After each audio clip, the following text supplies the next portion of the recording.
ফ্যাসিবাদী ব্যবস্থার বিলোপ এবং নতুন রাজনৈতিক বন্দোবস্ত গড়ার ঘোষণা দিয়ে আত্মপ্রকাশ করেছে জাতীয় নাগরিক কমিটি। বিকেলে কেন্দ্রীয় শহীদ মিনারে ৫৫ সদস্যের আহ্বায়ক কমিটির ঘোষণা দেওয়া হয়।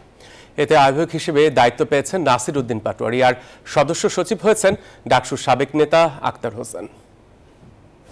সংগ্রামী উপস্থিতি, ছাত্র জনতার গণঅভ্যুত্থানে বিভিন্ন ক্ষেত্রে অবদান রাখা পেশাজীবীদের নিয়ে আত্মপ্রকাশ করেছে জাতীয় নাগরিক কমিটি। বাংলাদেশের মানুষ রোববার বিকেলে কেন্দ্রীয় শহীদ মিনারে নতুন এই সংগঠনের ঘোষণা দেন শহীদ আহনাফ আবির আশরাফুল্লাহর বোন সায়েদ আখতার। অন্যের বুকে গুলি চালিয়েছে ছাত্রদের উপরে, তাদের বিচার যেন সঠিকভাবে হয়।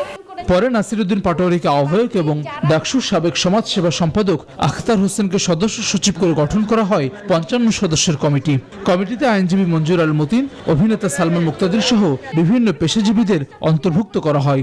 জনস্বার্থের পক্ষে নীতি নির্ধারণে ভূমিকা রাখার লক্ষ্যে আমরা নাগরিক দায়িত্ব পালনের অঙ্গীকার করছি।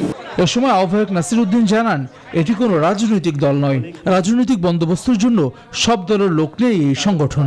এনজিওর কিস্তি প্রথমবার বিকাশ পেমেন্ট করলেই ২০ টাকা ইনস্ট্যান্ট ক্যাশব্যাক। বাংলাদেশ প্রশ্নে কাউকে কোনো হেলাফেলা করতে দেওয়া হবে না।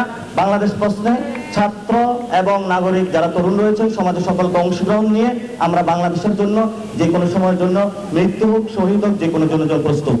সদস্য সচিব আখতার বলেন, রাষ্ট্র কাঠামোর পুনর্গঠনে সব ক্ষেত্রে তরুণদের ঐক্যবদ্ধ করতে তৃণমূল পর্যন্ত বর্ধিত করা হবে এই সংগঠনটি।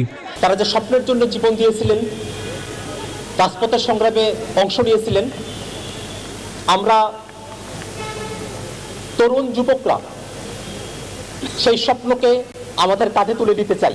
সংগঠনটির নেতারা জানান, রাষ্ট্রের জরুরি সংস্কার ও পুনর্গঠন করার লক্ষ্যে অন্তর্বর্তীকালীন সরকারের সঙ্গে সহযোগিতা ও জবাবদিহিতার পরিষদ তৈরি করবে জাতীয় নাগরিক কমিটি। হাসান ওয়ালি, নিউজ 24, ঢাকা।